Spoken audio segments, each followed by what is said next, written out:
Bonjour. À travers cette capsule vidéo, je vais illustrer l'axe des relations positives en classe. À travers deux principes clés et deux exemples concrets, je vous montre comment soutenir un climat favorable aux apprentissages, dans les cours de musique et dans les cours d'éducation culturelle et artistique.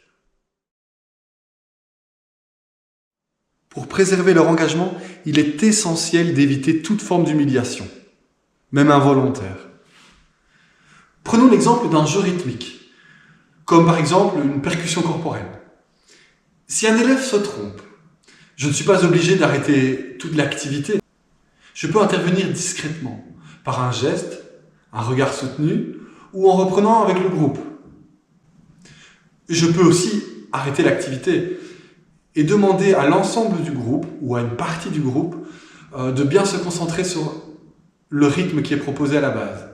Ainsi, l'élève en particulier qui se trompe n'est pas exposé, ce qui devrait donc maintenir un climat sécurisant pour la classe, en évitant donc de pointer du doigt un élève et qu'il puisse éventuellement se sentir humilié.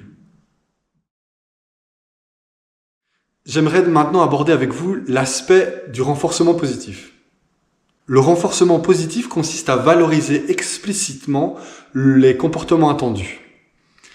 Pas seulement ce qui est musical, mais aussi ça peut être l'écoute, ça peut être la concentration ou la coopération.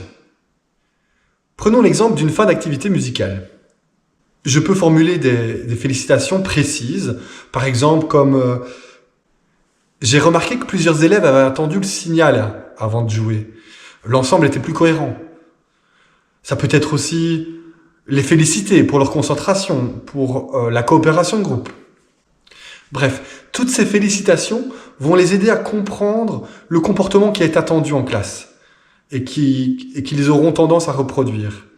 Plutôt que de cibler les comportements qu'on ne veut pas entendre, qu'on ne veut pas avoir et qu'on ne veut pas avoir en classe, il est préférable donc d'indiquer le chemin à suivre aux élèves par des félicitations positives. Voilà, j'espère qu'à travers ces deux exemples, j'ai pu illustrer deux manières de faire afin de renforcer et de prendre soin des relations positives en classe de musique, en classe d'éducation culturelle et artistique et ailleurs. Merci.